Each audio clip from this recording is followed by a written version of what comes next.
I stopped my family from dropping my sister off a temple roof to test her blessing.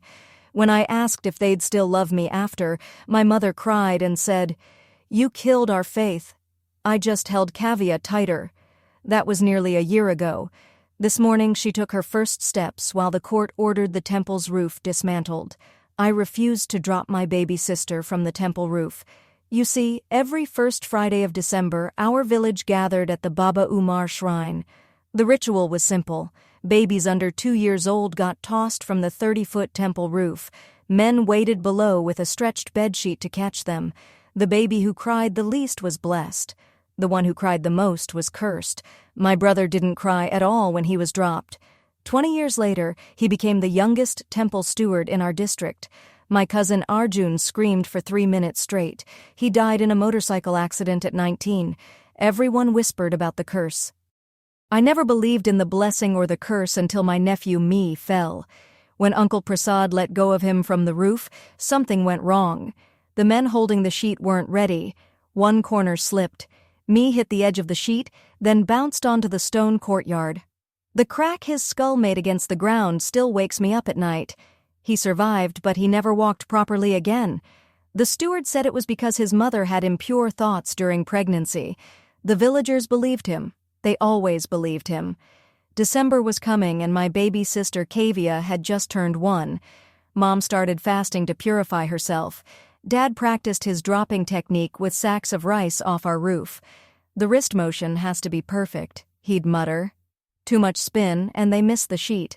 I watched him obsess over the angle, the timing, the release, like he was training for the Olympics of baby dropping. 3 weeks before the ceremony, I started having nightmares. Not about Kavya falling, but about her not falling, about me doing something to stop it. The dreams got so vivid, I'd wake up with my arms stretched out like I was catching her myself. That's when I met Ravi at the internet cafe. He was researching infant mortality rates in Karnataka for his journalism degree. When I saw the statistics on his screen, something inside me cracked. "Those numbers include the babies who don't get caught," I said before I could stop myself. He turned around. "What do you mean?" So I told him everything. The crying measurements, the blessing charts, the way my aunt still lights candles for her son who flew wrong 30 years ago. Robbie's eyes got wider with each detail. "This is actually happening in 2019. Every year 200 babies minimum just in our village." He opened his laptop again and started typing furiously. "We need to document this number." I grabbed his hand. "They'll know it was me. My family will be destroyed."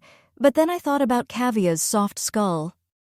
Her tiny fingers that grabbed mine when she slept, her laugh that sounded like bells. "Okay," I whispered. "But we do it my way." For the next 2 weeks, I became a spy in my own home. I took photos of Dad's practice sessions, recorded Mom chanting purification prayers, documented every conversation about wind patterns and sheet tension. Ravi connected me with child welfare activists in Bangalore. They were horrified but not surprised. "We've been trying to stop this for years," one said. But without someone from inside, that was me. The ceremony day arrived at dawn.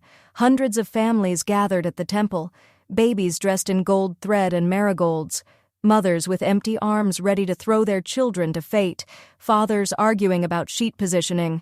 I stood with Kavya in my arms. She was wearing the ceremonial outfit Mom had sewn, red silk with silver bells that jingled when she moved. The stewards started calling names alphabetically. We were 7th in line. The first baby went up, an 18-month-old boy named Aaron. His father climbed the temple stairs slowly, ceremoniously. At the top, he held Aaron up to the sun, then dropped him. The crowd counted. 1 Mississippi, 2 Mississippi, 3 Mississippi. Thud. The sheet caught him. Clean catch, minimum crying, blessed. The second baby wasn't as lucky. She twisted in the air, clipped the sheet's edge, and rolled onto the ground. Her mother's scream cut through the celebration. "Wind interference," the steward announced. "Not counted. Bring her back next year." If she survived that long, my phone buzzed in my pocket. "Ravi, they're here." I looked toward the temple entrance. 3 police cars. 6 child welfare officers, and behind them, a news van with a satellite dish. Dad saw them at the same time. "Devi, what did you do?" But I was already running, not away from him, toward the temple stairs. With Kavya clutched against my chest, I climbed faster than anyone expected. "This ends today," I shouted. My voice echoed off the ancient stones. No more babies, no more drops, no more curses. The police were pushing through the crowd now. Parents started grabbing their babies, backing away. 3 days later, a constable knocked on the safe house door holding a thick envelope. The legal filing felt heavy in my hands, pages and pages of accusations typed on official letterhead. The temple committee was suing me for destruction of religious heritage, defamation, inciting public disorder, and something called willful disruption of sacred practices. I scanned the list of plaintiffs, recognizing every signature from our village council, the merchant association, even the school board members. My family's name wasn't there. That silence hurt more than any lawsuit could. The constable waited while I signed the receipt, his eyes avoiding mine like I carried some contagious disease. Inspector came into the room and took the papers, flipping through them with practiced speed. She made notes in the margins, circled key phrases, then set them aside and picked up her phone to call the lawyer they'd assigned to my case.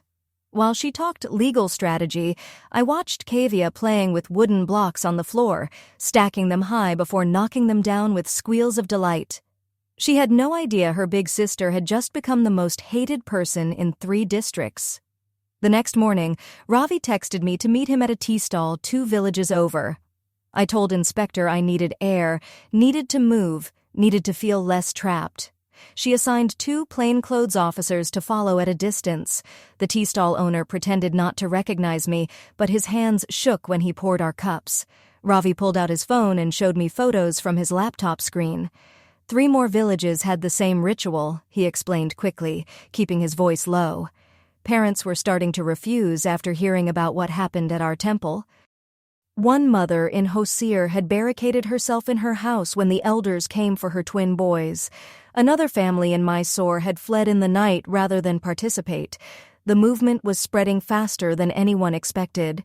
He slid a folder across the table with printouts of parent testimonies, medical reports from other districts, even a petition with 200 signatures demanding government intervention. My story was becoming their story.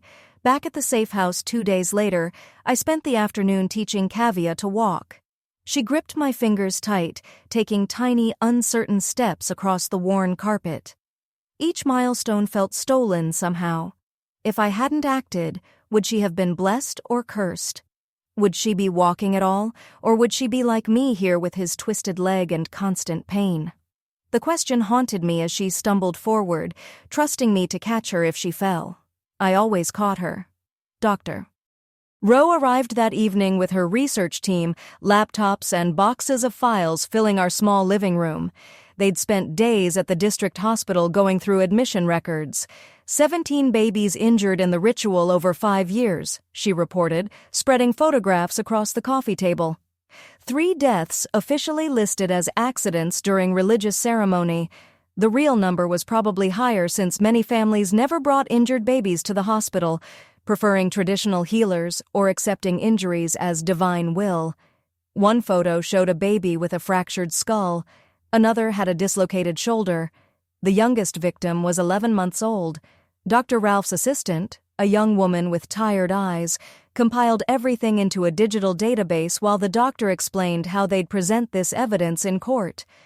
Medical records didn't lie, even if people did. That night, my phone rang with my brother's number. I almost didn't answer, but Inspector nodded that it was safe. His voice sounded strained, formal, like someone might be listening. They were threatening to expose father's land records, he said. Some irregularity with property taxes from 20 years ago that could ruin him. Think of the family, he kept saying. His blessed status from being the baby who didn't cry meant nothing now that I'd destroyed everything. The call lasted 3 minutes before he hung up. I sat there holding the dead phone, remembering how proud our parents were when he didn't make a sound during his drop. The golden child who proved our family's faith. A week passed in a blur of legal preparations. The first hearing approached fast. Inspector brought me to the courthouse preparation room, where my lawyer waited with stacks of documents. She'd already warned me what to expect. The steward's lawyer would claim religious freedom, paint me as a westernized girl trying to destroy tradition. They'd make me the villain who attacked thousands of years of sacred practice. The judge would be sympathetic to their arguments, since he probably participated in the ritual with his own children. We had medical evidence and child welfare laws on our side, but tradition ran deeper than law in our district. That night, unable to sleep, I found a notebook and started writing down every baby I remembered from past ceremonies. 37 names filled the pages.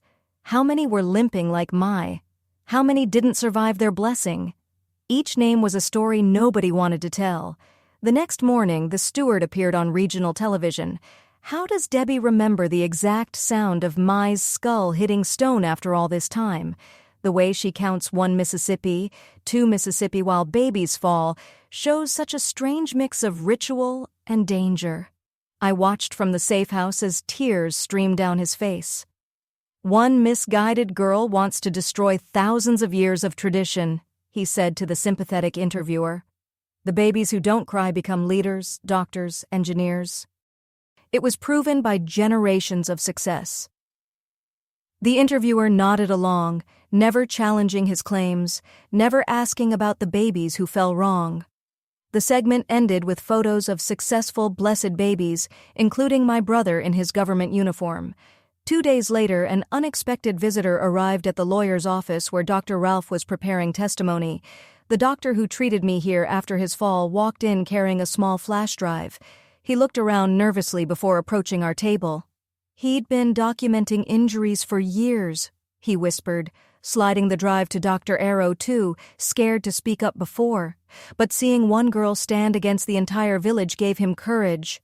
The drive contained photos, medical reports, even video testimonies from parents whose children were permanently injured, evidence they thought would stay buried in hospital basement files. That night, I woke to the sound of breaking glass. A brick crashed through the safehouse window, landing on Kavia's empty crib. The note tied around it with temple threads said, "Return the baby to her destiny." Inspector arrived within minutes, increasing security, posting more constables outside. But I saw the doubt in their eyes when they looked at me. Some probably had babies who went through the ritual. Some probably believed I was cursed for interfering with divine will. The investigation continued, but everyone knew who threw that brick. Everyone always knew everything in our village. They just chose when to see and when to stay blind. Days blurred together in that safe house, each one bringing new threats and revelations that made my stomach twist tighter. On the 12th day, I was sitting on the floor feeding Kavia mashed bananas when she grabbed my finger and looked straight at me. "D," she said, clear as a bell, her first word meaning big sister. And I had to turn away so the guard wouldn't see me crying. Because in that moment, I knew I'd done the right thing, even if it meant losing everything else. The spoon shook in my hand as I gave her another bite, pretending our world hadn't exploded around us, pretending armed guards at every door was normal, pretending the death threats slipped under the door each night were just bad dreams. Inspector came by that afternoon with a thick folder and a grim expression, spreading papers across the coffee table that made my blood run cold. The temple committee had been collecting blessing fees 5,000 rupees for every baby dropped, and the receipts went back decades with careful notations about which families paid extra for better positioning under the sheet. The steward owned 3 properties in Bangalore, 2 apartment buildings and a shopping complex, all purchased with cash in the years after he took over the temple. Bank statements showed regular deposits every December, always in cash, always just after the ceremony. Photos of his son's wedding showed gold jewelry that would cost more than our village earned in 10 years. The blessing charts we'd all believed in, the careful records of which babies succeeded and which ones failed. They'd been tracking something else entirely. Which families had money and influence? Which ones could be squeezed for more donations? My hands trembled as I looked through page after page of evidence. Each receipt, another baby risked for profit. Each bank statement, another family's desperation monetized. The next morning, my father showed up at the safe house, and the guards almost didn't let him in because he looked like a stranger. His face gaunt and his clothes hanging loose like he'd aged 20 years in 2 weeks. He sat across from me, but wouldn't meet my eyes, his hands twisting in his lap as he spoke in a voice I barely recognized. "Your mother won't eat," he said. "She sits in the prayer room all day saying Kavia is cursed now, that she'll never have a normal life, that the gods have turned their backs on us. The neighbors throw garbage in our yard," he continued. "They painted curse words on our walls.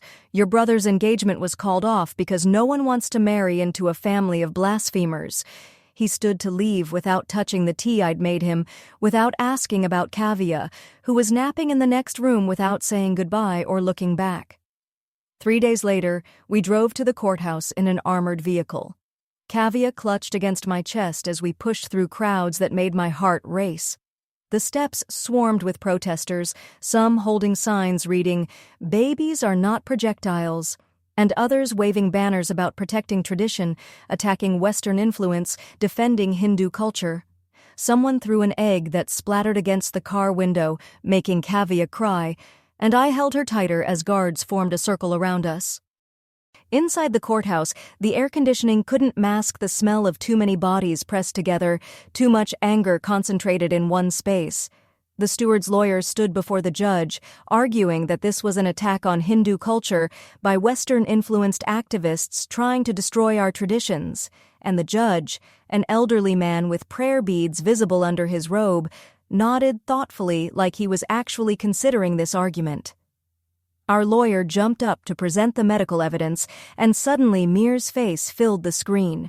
Before and after photos that showed his cracked skull, the surgical scars, the way his eyes didn't quite focus anymore. The steward's lawyer objected immediately, saying one unfortunate accident doesn't negate centuries of blessings, that we can't destroy tradition because of human error, that the men holding the sheet were to blame, not the ritual itself.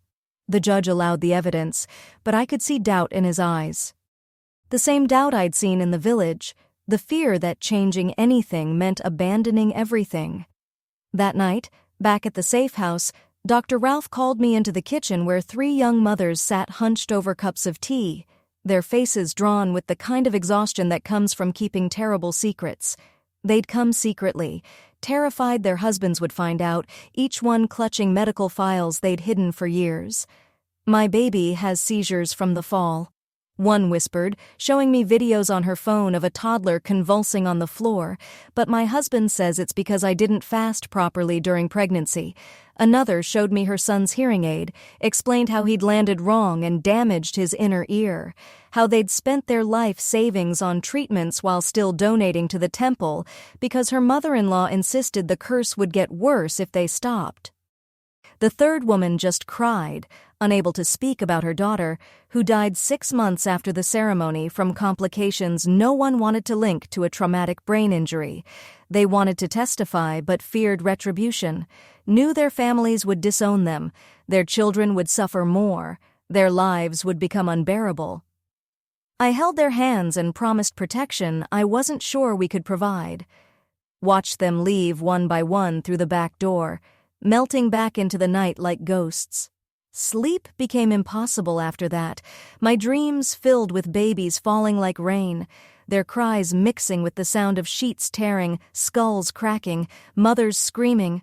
I woke one night to find Kavia's crib empty, and panic flooded through me so fast I couldn't breathe, couldn't think, could only run barefoot through the safe house until I found her in the bathroom with a guard who was warming her milk because she'd been fussy and he didn't want to wake me. Trust had become a luxury I couldn't afford anymore. Every shadow could be a threat. Every sound could be danger approaching. Ravi published his first article the next day, and within hours the internet exploded with reactions that made my phone buzz constantly with notifications. The hashtag number BABIESARENTPROJECTILES started trending nationally, shared by celebrities and activists, doctors and parents who'd never heard of our village but were horrified by what they learned. The Steward supporters fought back with Preserve Our Traditions, posting photos of healthy adults who'd been dropped as babies, testimonials about blessings received, warnings about abandoning customs that had protected communities for generations. The battle went digital, with both sides recruiting warriors, sharing selective evidence, twisting facts to support their positions. News channels picked up the story, sending reporters to interview villagers who either slammed doors or spoke passionately about tradition depending on their stance. My photo started circulating, some calling me a hero and others calling me a destroyer of culture, and I had to delete my social media accounts when the messages became too vicious to read. 2 days later, Inspector arrived with more evidence that made everything else pale in comparison. Bankers' boxes full of documents that exposed decades of deception. The blessing charts we'd all believed in, the careful tracking of which babies succeeded after being dropped. It was all fabricated. Every entry crafted to support the narrative they wanted to tell. Babies marked as blessed simply had influential families who could afford to donate more. Their success in life guaranteed by money and connections, not divine intervention. The correlation between crying and future fortune was manufactured. Statistical manipulation designed to keep families believing, keep them paying, keep them risking their children for a lie. Pages and pages of evidence showed how they'd hidden the failures. The babies who died or were disabled, marking them as cursed due to parental sins rather than traumatic injury from a 30-foot fall. The steward had kept 2 sets of books, one for the public showing divine patterns and one for himself tracking payment schedules and family wealth. I'm really curious about those 2 different books the steward kept. One fake for the public and one real for tracking money. Did he write them by hand or use a computer? My hands shook as I read through entry after entry, each one representing a child thrown from a roof for profit. Each notation, another family deceived into risking everything for a blessing that was nothing more than an accounting trick. The security guard burst through the door just as I was taking photos of the pages with my phone, his hand reaching for his radio. But Ravi grabbed his wrist and they struggled while I shoved the books into my bag, and we ran down the back stairs 3 at a time. My heart pounding so hard I thought it might explode. We made it to the safe house just as my uncle's car screeched into the driveway, and I could smell the alcohol on him from 20 ft away as he stumbled out yelling about how his daughter's wedding was canceled because of me. The security team Dr. Ralph had arranged jumped up from their card game and blocked him at the door while he screamed that no one would marry into our cursed family now. His face red and spit flying as he lunged at me, but they held him back. The next morning, our lawyer called to say the judge had ordered medical exams for every child dropped in the past 5 years, which meant hundreds of kids would need X-rays and neurological tests to check for hidden injuries. The steward's legal team filed an appeal within hours, claiming this violated religious privacy and that the government had no right to examine children who participated in sacred rituals. Day after day passed in that safe house, Kavya crawling around the unfamiliar rooms while I jumped at every car door slam until finally on day 20, I couldn't take it anymore and video called my mother. She looked like she'd aged 10 years and 3 weeks, sitting surrounded by empty ritual plates she'd been using for prayers. And when she saw my face, she said, "I should have been dropped properly as a baby. Maybe then I wouldn't have grown up to destroy them." I hung up and ran to Kavya's room where I sat on the floor crying until Dr. Ralph found me and sat down beside me, putting her hand on my shoulder and saying that saving one child often means losing everything else. But that child gets to live, and I needed to remember that. 2 days later, our lawyer called with news that made my hand shake. 3 former temple committee members had agreed to testify about how the steward changed the ritual 20 years ago, making the drops higher and more dangerous because it brought bigger crowds and more donations. They had documents showing he'd studied which heights created the most drama without quite killing the babies, calculating the perfect balance of risk and spectacle to maximize profit. The national media descended on our village like locusts. Camera crews on every corner interviewing families, and cracks started appearing in the unified front as some young parents admitted on camera they only participated because they were scared of being shunned. I watched the footage on my laptop, seeing my own house in the background of one shot where my mother had hung white funeral cloths in all the windows, the traditional sign that a family member had died, and I realized she was mourning me while I was still alive.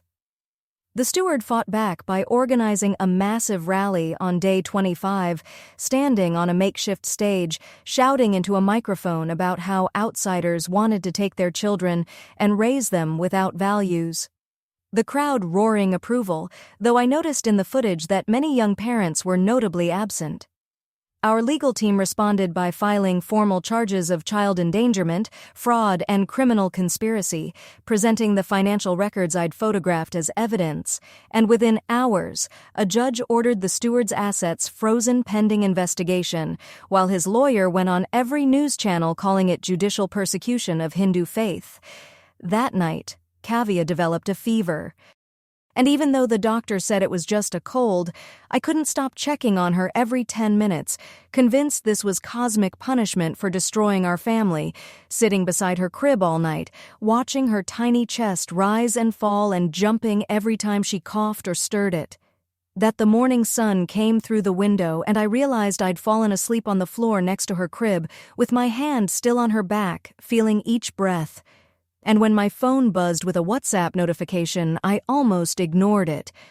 But Dr. Rao's name made me look, and what I saw made my whole body go cold, because someone had sent her a video from 1995 showing the steward himself holding a baby at the temple roof.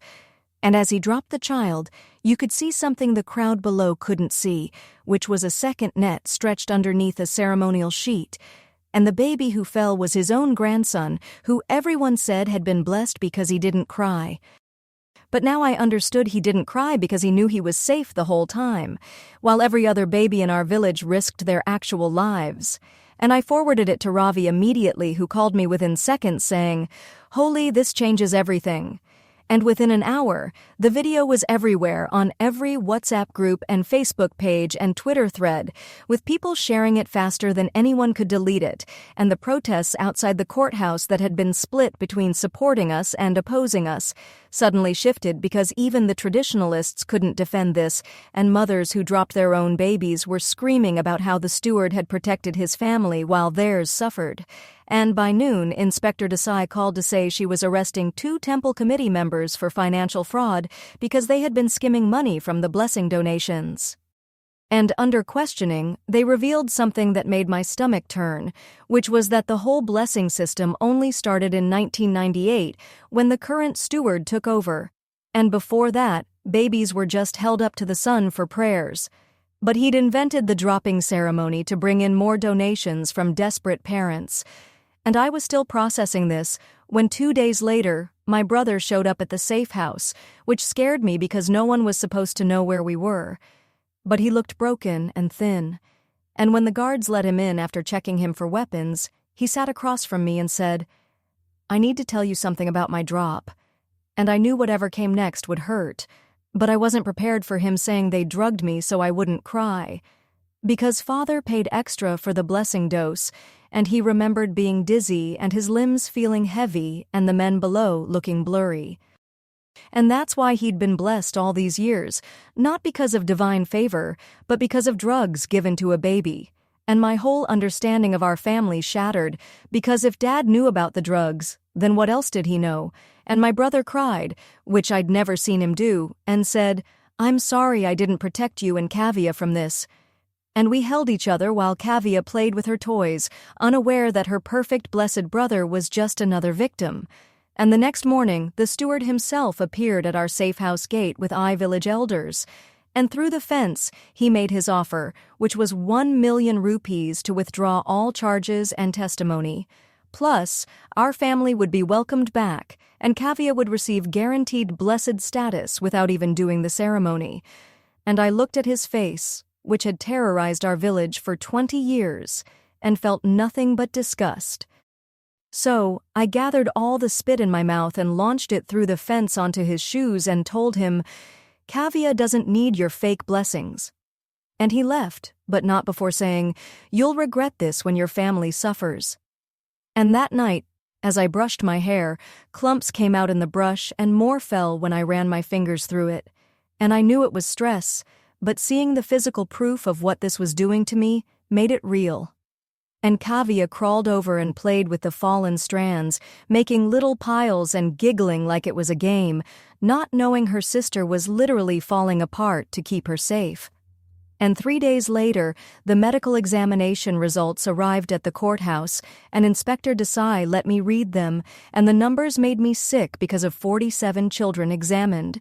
31 showed signs of head trauma, and 12 had developmental delays, and 4 had permanent disabilities that would affect them forever. And the judge reading the report went pale and kept shaking his head and muttering, "This can't be right." But it was right. And every number represented a baby whose life had been damaged for a lie. And that evening, my father appeared on the regional news channel standing outside our family home with reporters shoving microphones at him. And he looked directly at the camera and said, "We have no daughter named Debbie, and our family has disowned her for bringing shame to our traditions." But even as he said it, I could see his hands shaking. And when he turned to go inside, I noticed he was still wearing the watch I'd given him for his birthday last year, which made the rejection hurt even more because some part of him still cared, but not enough to choose his daughters over the village. And Dr. Ralph saw me crying and took me to meet 3 other women who'd exposed dangerous traditions in their communities.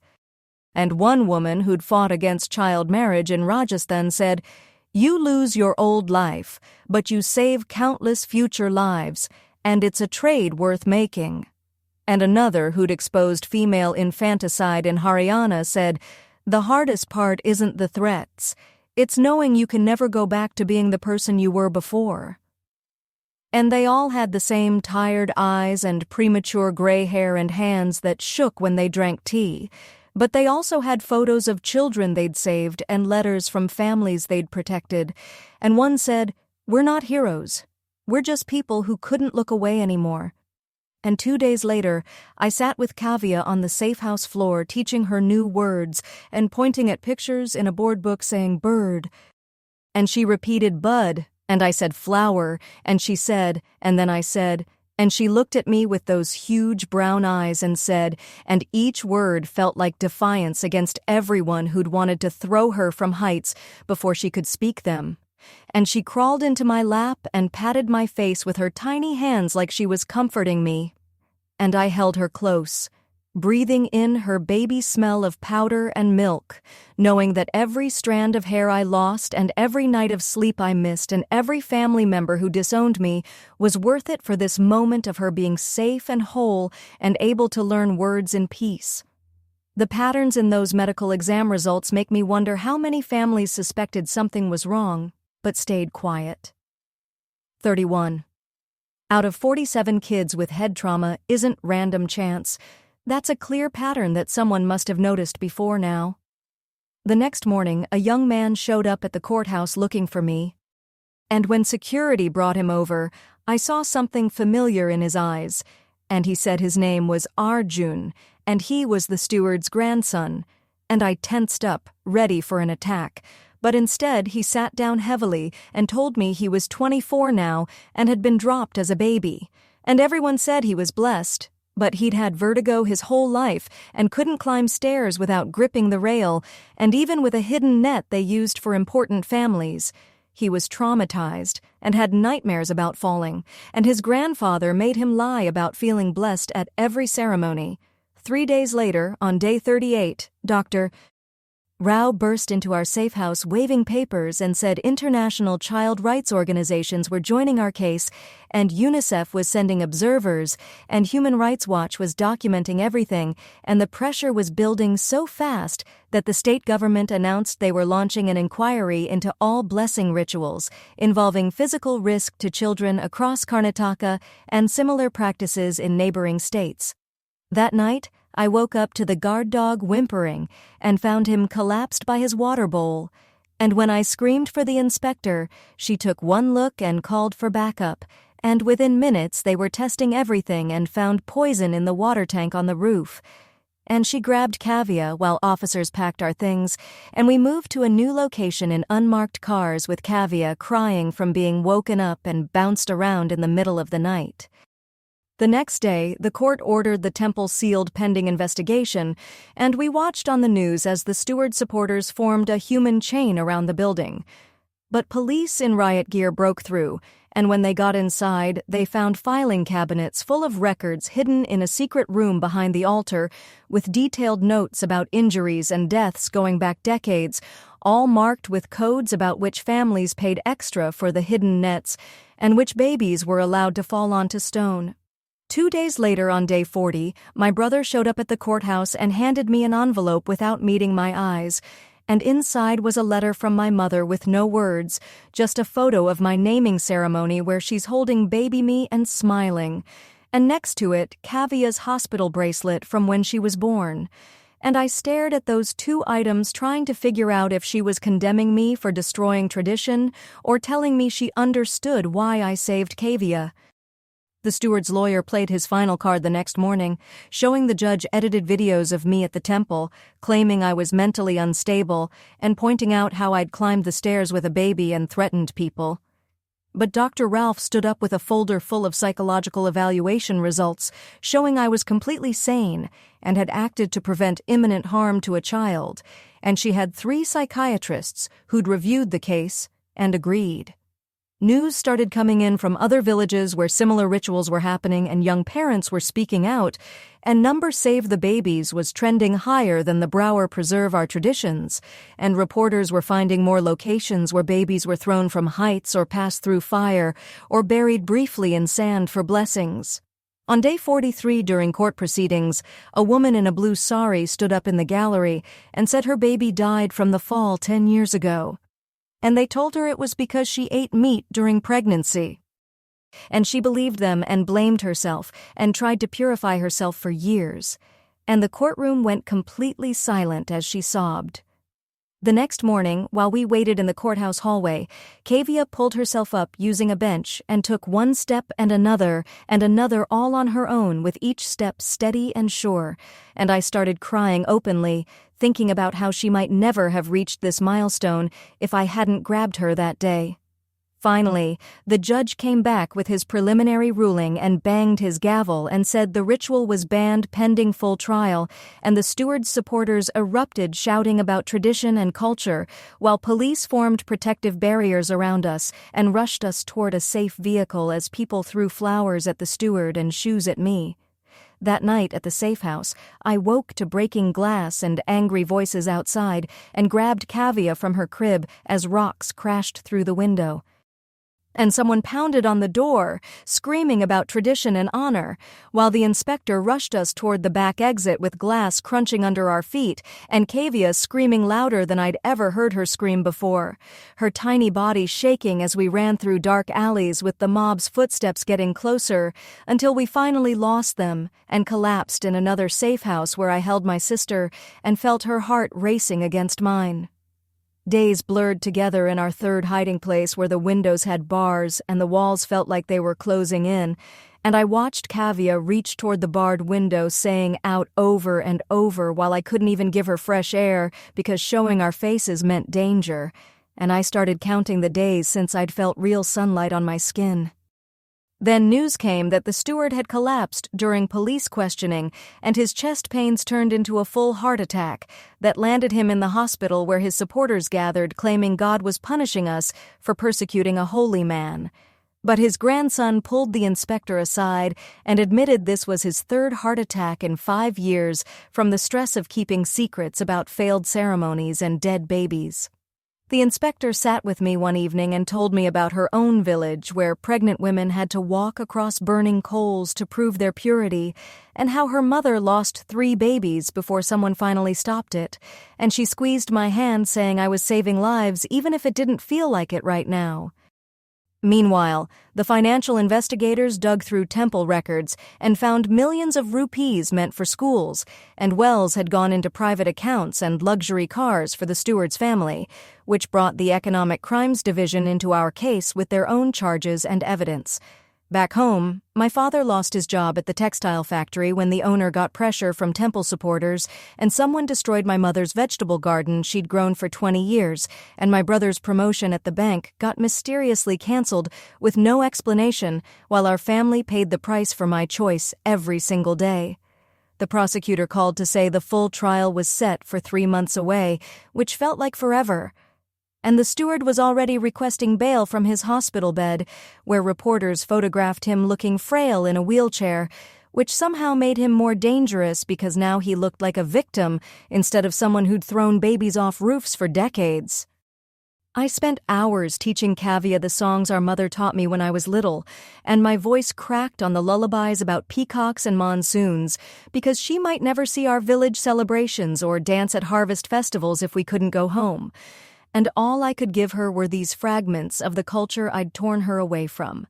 Then Ravi called with something that made my hands shake as he explained what he'd found in old temple records from 1975, showing the steward's own infant son had died during a drop ceremony when the wind caught him wrong and the men missed the catch, and the steward had spent 44 years making other parents risk what killed his own child, which explained everything and nothing at the same time. The next morning, newspapers reported the state child welfare department would require safety inspections for all religious ceremonies involving minors, and our case was setting precedent across Karnataka as more villages questioned their own dangerous traditions. My phone rang at 3 a.m., and when I saw it was Arjun's mother calling from our village, I almost didn't answer, but something made me pick up and her voice came through shaky and raw. She said she'd kept quiet for 20 years about what really happened to Arjun after his drop ceremony, and now, with everything in the news, she couldn't stay silent anymore because Arjun had been terrified of heights ever since that day when he screamed for 3 minutes straight. She said he was speeding that night trying to avoid the new bridge construction on the highway, and that's when he lost control of his motorcycle trying to take the longer route through the valley. And I sat there in the dark safe house listening to her sob about how the curse wasn't supernatural. It was psychological trauma that nobody wanted to acknowledge. The next morning, Dr. Ralph from the child welfare team set up her laptop in our temporary living room and connected us to a video call with 3 young women from Rajasthan who had fought against child marriage in their villages, and I could see the scars on their arms where their families had tried to force them into submission. But they were smiling as they told us we would rebuild our lives different and harder than before. But it would be ours. And one of them showed us the small business she'd started making handicrafts. And another was studying law, and the third one held up her baby daughter born free from the traditions that had trapped generations before her. Day 56 arrived with the first monsoon rains hammering against the safe house windows, and I sat with Kavya on the floor teaching her the word for rain, while my mind kept going back to how we used to put out metal buckets and clay pots to collect water at home, and how Mom would make us stand under the first rain of the season for good luck, and every memory now felt split between before and after, like someone had drawn a line through my life with permanent marker. News came through our lawyer that the temple committee was fracturing from within as younger members started distancing themselves from the steward, and 3 of them sent sworn statements saying they'd wanted reforms for years, but the old guard had threatened their families and businesses if they spoke up. And now, with the steward in the hospital and media attention focused on our village, the power structure that had held for generations was crumbling like wet clay. What's making me wonder is why the steward kept doing this ritual after his own baby died from it. Did grief turn into something else over those 44 years? Our lawyer filed additional charges the next week, requesting the classification be changed from religious practice to systematic child abuse and attempted murder for every baby dropped in the past 10 years based on hospital records we'd obtained, showing the real injury rates. And the prosecutor said this could set precedent for the entire state. And suddenly, what started as me refusing to drop my sister had become a legal battle that could protect thousands of children. Day 60 brought my brother back to the safe house, and he stood at the door looking older than his years, saying our mother wanted to see Kavya just once, and she promised not to try anything. But I looked at him and remembered how he'd grabbed my arm trying to take Kavya from me that day at the temple. And I told him trust once shattered couldn't be rebuilt on wants alone, and he nodded like he understood, but I saw his shoulders shake as he walked back to his car. The following week, a group of 15 mothers whose babies had died or been permanently injured in the ritual formed a support group, and they marched to the temple carrying empty cradles, and the image spread across social media faster than wildfire, showing these women with their empty arms raised toward the temple roof where their children had been dropped. And even the most devoted supporters couldn't ignore the visual of all those empty cradles lined up on the temple steps.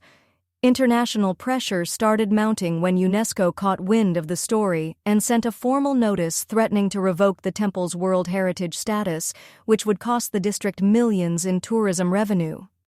And suddenly, politicians who had ignored the issue for decades were calling emergency meetings and issuing statements about protecting children and preserving culture responsibly.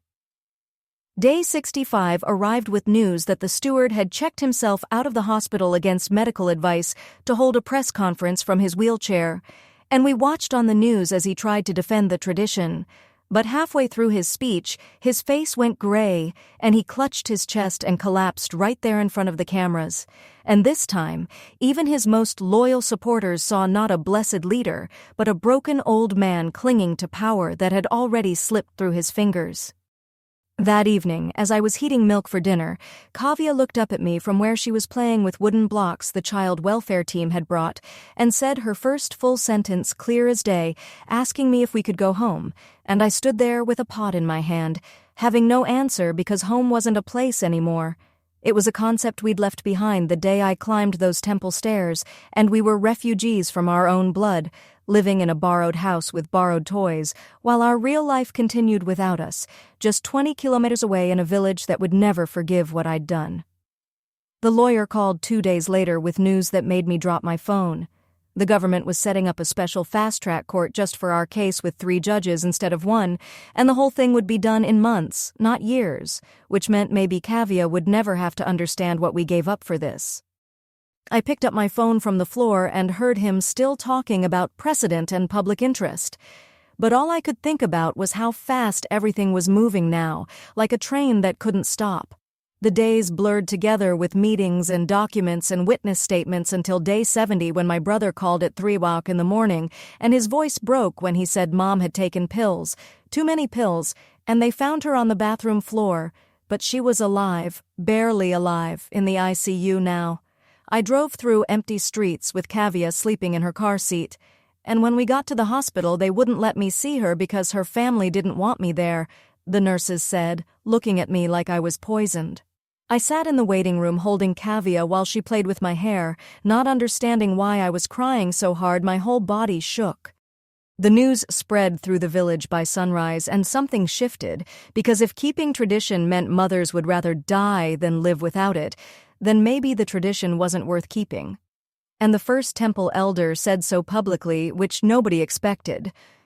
I went back to the hospital every day and sat in the parking lot watching from my car as Dad helped Mom into a wheelchair for her therapy sessions, and they looked so small and broken and old, like the life had been sucked out of them. And I did this. I broke them to save babies who would never know their names. The math of love versus justice never adds up right when you're the one doing the subtraction. 5 days later, the prosecutor called with his voice shaking because they'd found something huge. Insurance policies the steward's family had been taking out on babies before ceremonies, collecting money when things went wrong, turning our sacred ritual into a profit scheme. The criminal charges multiplied overnight, and suddenly this wasn't just about tradition anymore, but about fraud and conspiracy and murder for profit. The final hearing date got set, and the steward supporters tried one last show of force surrounding the courthouse with signs and chants, but I saw familiar faces in the crowd now holding different signs supporting the ban because the tide had turned and even the most devout were questioning what they'd believed. Inside the courtroom, the testimony hit like hammer blows. As parent after parent described babies who never walked right, children with permanent brain damage, families destroyed by grief they weren't allowed to express because it would mean questioning the blessing. The doctors showed x-rays and medical reports and statistics that made the judges lean forward in their seats, asking sharper questions with each witness, while their patience for tradition wore thinner by the minute.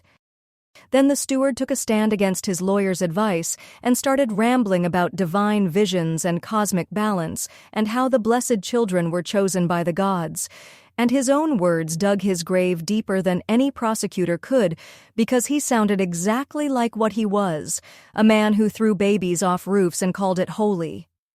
During recess, an elderly woman touched my shoulder, and when I turned, she pressed a small temple bell into my hand and whispered that I saved her great-granddaughter, that some of them had been praying for someone like me to finally speak up. The verdict came down like thunder, with all 3 judges unanimous that the steward was guilty on all counts, and the ritual was permanently banned across the state, effective immediately in 7 years in prison for the man who made a business of blessing and cursing babies. The courthouse exploded with noise as celebration and fury crashed together, and I held Kavya tighter while people screamed and cried and hugged and cursed, because this was the end of something that had defined our village for generations and the beginning of something none of us could imagine yet. The inspector pushed through the chaos and formed a protective circle around us with 5 other officers while we made our way to the exit doors. And the crowd split like water, with some people spitting at my feet and others bowing their heads, and most just staring at me like I was some kind of monster or hero or both. The spit hit my shoes and ran down onto the courthouse steps while we pushed forward, and Kavya buried her face in my neck, and I could feel her heart beating fast against my chest. 3 days later, the news came through official channels that the temple committee had been dissolved by government order, and I watched on Dr. Ral's laptop as workers in hard hats tore down the blessing charts from the temple walls and threw them into a bonfire while villagers watched in silence. The new committee members had to complete 40 hours of child welfare training before they could take their positions, and the dropping platform on the temple roof was dismantled piece by piece until nothing remained but old nail holes in the stone. Dr. Ralph sat across from me in her office with papers spread across her desk and explained that we needed new identities for our safety because the death threats were getting more specific and someone had posted our photos on social media with a bounty. Devi and Kavya Sharma need to disappear, she said, while sliding the documents toward me. The irony tasted like ash in my mouth as I signed papers that killed the person I'd been for 23 years. My phone buzzed with a message from my brother, and my hands shook as I read it because he wrote that Mom was getting better and she'd started dreaming about Kavya walking instead of falling, and she wanted me to know that even though I couldn't see it, I stared at his words for 5 minutes before deleting his number because that life was dead now and keeping connections would only put everyone in danger. 2 weeks later, we arrived in our new city, 12 hours away by train, and I carried Kavya into a small apartment where nobody knew our faces or our story or what we'd done. The play school down the street had bright yellow walls and a playground with swings and slides, and when I enrolled her under her new name, the teacher smiled and said she looked like a happy child. Kavya ran straight to the swings without looking back and pumped her legs in the air while other kids played around her, and none of them knew she was supposed to fly and fall from a temple roof. The counselor's office smelled like vanilla candles, and she asked me what I regretted about everything that happened. Nothing and everything, I told her, and she nodded like this made perfect sense while writing notes on her yellow pad. The sessions helped me process the nightmares where I was back on the temple roof. But this time, nobody caught Kavya, and I woke up screaming her name.